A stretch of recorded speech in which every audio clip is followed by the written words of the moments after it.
hari ini kita masih di segmen yang sama, segmen Psitalk, dimana kita akan membahas segala sesuatu hal di kehidupan kita dan dibahas dalam sudut pandang psikologi. Nah, cuman sekarang ini beda nih, temanya ini lebih ke kayak Q&A kali ya. Jadi aku tuh udah posting di Instagram siapa nih yang mau nanya sama psikolog handal yang cantik ini gitu kan. Dan ini ternyata banyak juga nih yang nanya. Tapi kita akan pilih-pilih aja kali ya beberapa pertanyaan yang signifikan ada atau mungkin umum, banyak orang yang nanya juga gitu kali ya. Oke deh, kita mulai di pertanyaan pertama. Ini ada yang nanya nih, tips parenting untuk calon orang tua. Tips parenting untuk calon orang tua. Oh berarti yang belum menikah gitu atau enggak yang udah punya anak? Belum punya anak ya, yang belum punya anak. Baik. Di sisi psikologi berarti kita harus tahu dulu tugas perkembangan kita itu seperti apa, ada di tahap mana gitu ya. Kalau kita sudah pengen memposisikan untuk nanti someday akan punya anak, menjadi orang tua begitu ya, maka yang perlu kita persiapkan adalah salah satu gitu adalah dengan memilih pasangan yang tepat. Itu dulu sih Kak. Nah, cari dulu pasangannya gitu ya. Iya. Ada apa enggak gitu. Ada enggak. Baik, nanti dengan ketika sudah memilih pasangan yang tepat kan sebenarnya kita memilih ayah yang tepat juga kan untuk anak-anak kita gitu. Betul. Karena lagi-lagi menjadi orang tua itu kan berdua begitu otomatis, tapi tetap kendali itu pendidik utama atau konseptor itu di ayah. Otomatis kita harus juga melihat memilah gitu ya untuk memilih pasangan gitu kan. Nah, habis itu setelah itu belajar komunikasi.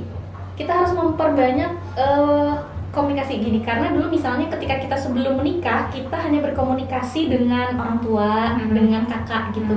Terus kita naik di peran menjadi istri, kita harus belajar tentang komunikasi peran istri. Kalau ini tips untuk parenting, otomatis kita kan nanti belajar tentang komunikasi ke anak. Tapi sebenarnya kan itu lumayan ada jarak ya sebenarnya, dari yang belum nikah sampai akhirnya menikah terus nanti punya anak. Nah, jadi kalau untuk parenting dimulai dari hari yang bisa paling dekat dulu. Komunikasi ke pasangan atau ya.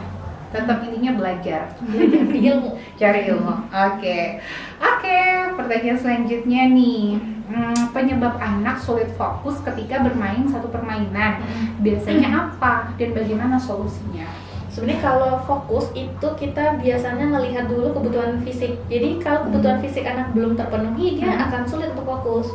Takutnya memang usia berapa dulu gitu kan. Saya akan cek dulu misalnya usia untuk anak 3 tahun yang lagi kayak otot-ototnya tuh gatel gitu kan, untuk pengen dilampiaskan, diarahin ke gerak gitu kan. Nah, tapi orang tua memberikan mainan-mainan yang sifatnya harus duduk diam. Nah, itu gimana mau fokus? Karena memang belum di ranah sana. Harus main dulu, keliling-keliling dulu, baru bisa nanti.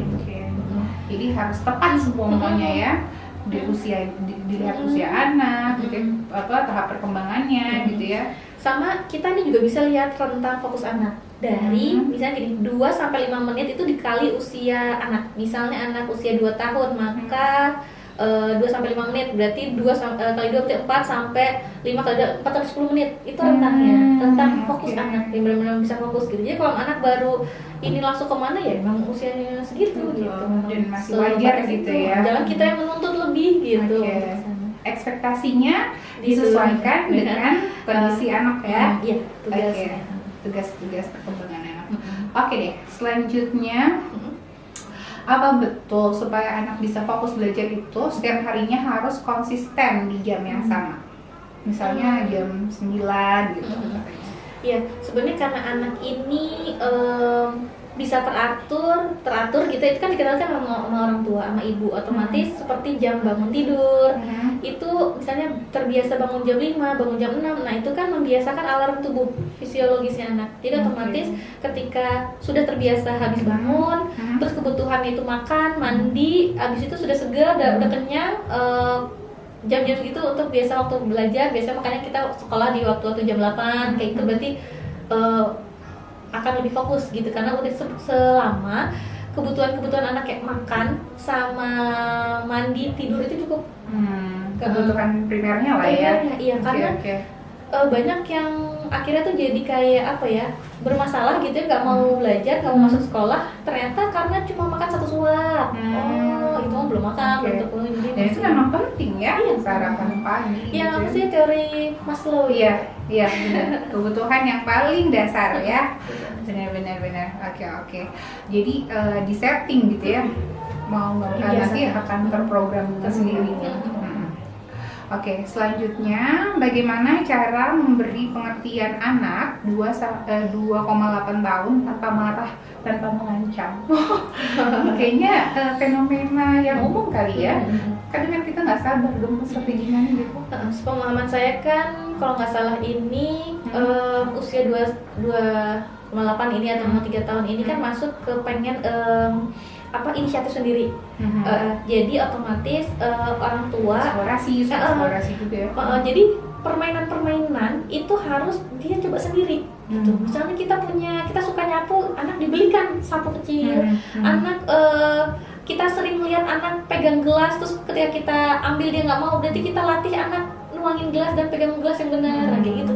Biar kita nggak stres gitu lihat anak. Misalnya kita takut anak kita jatuh, maka ajarkan dia manjat yang benar. Turunnya gini Kak, kakinya ini dulu gitu. Biar nanti kalau dia manjat kita udah nggak takut. Jadi kesannya anaknya kan jadi kayak melawan atau nggak nurut, padahal nggak gitu maksudnya. Padahal ya memang itu anak usia-usia gitu pengen ngelakuin semuanya sendiri. Tapi kan kita tahu belum mampu. Nah makanya kita latihan mainannya pakai gelas plastik, nuanginnya ke sini. Nanti ketika pakai gelas yang kaca yang beneran, udah bener.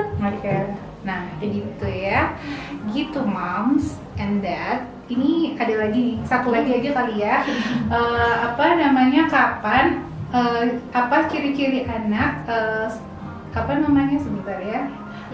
Ciri-ciri anak yang memang harus dibawa ke psikolog. Oh, ciri-ciri anak baik. Kalau untuk anak, ketika orang tua merasa kewalahan atau kebingungan menghadapi anak, itu sudah boleh dibawa. Maksudnya kebutuhan orang tua sendiri ya. Jadi nggak perlu melihat anak sampai dimana, seperti apa begitu ya. Tapi dari kebutuhan, karena kebutuhan orang tua sendiri itu boleh ke psikolog. Tapi kalau untuk anak, khususnya buat nanti remaja begitu ya, memang itu kalau udah yang menyakiti diri atau menutup atau ada atau gini, fungsi hidupnya terganggu. Misalnya anak gak mau sekolah untuk waktu yang cukup lama, sebulan, nah itu kan sudah mengganggu. Atau anak nggak mau makan, udah mau 3 hari atau 2 hari, nah itu susah, nah itu boleh. Jadi maksudnya kalau intensitas yang sudah berbahaya, bisa mengancam anak, itu boleh dibawa. Tapi daripada sebelum sampai lebih besar, ketika orang tua pun tidak mengerti atau tidak paham sebenarnya anak saya kenapa, bisa ke psikolog buat nanti dikasih psikoedukasi, dikasih informasi gitu ya. Plus itu juga kali ya mempertimbangkan itu tadi ya stage tugas pertemuannya. Kalau misalkan itu di luar atau jauh tertinggal, mungkin ya itu juga bisa jadi salah satu referensi kayak sinyal. Iya, misalnya mungkin bisa lihat anak tetangga gitu kan, kenapa dia sudah jalan, anak belum. Nah itu boleh juga udah untuk itu. Tapi tetap kayaknya membandingkannya lebih ke peer-nya ya, seusianya bukan ke kakaknya. Kadang gitu kan. Kakaknya dulu kayaknya umur segini udah jalan deh, ngomong deh gitu kan gitu. Itu salah nggak sih? Tapi maksudnya untuk mengkonfirmasi. Jadi gini, untuk membandingkan dengan kakaknya atau tetangganya yang satu itu oke nggak apa-apa. Tapi konfirmasinya itu ke ahli gitu, ke kakarnya gitu. Itu juga nggak apa-apa. Jadi misalnya saya mau konfirmasi nih sebenarnya anak saya hitungannya telat atau tidak gitu. Selain misalnya ibu udah nyoba cari dulu belajar sendiri, tapi ternyata belum yakin, boleh ke psikolog gitu. Apalagi kan zaman sekarang online nih, lebih mudah gitu untuk menjamah para psikolog gitu. Banyak kok konsultasi online, aksesnya banyak ya. Banyak. Oke deh, kalau gitu kayaknya segitu dulu pertanyaan-pertanyaan yang dijawab sama psikolog cantik kita ini. Nanti kalau ada pertanyaan-pertanyaan selanjutnya kita masukin ke segmen berikutnya kali ya. Oke, Ira, makasih banyak loh Ira udah berbagi ilmu, sharing sama kita, terutama tentang ilmu parenting, dan itu sangat berguna banget, terutama buat ibu-ibu muda nih kayak saya yang muda nggak ya? Udah. Oke deh, kalau gitu mudah-mudahan sesi ini bisa bermanfaat, berkah, dan bisa diambil yang baiknya, yang buruknya jangan tentunya ya. Oke, makasih. Assalamualaikum.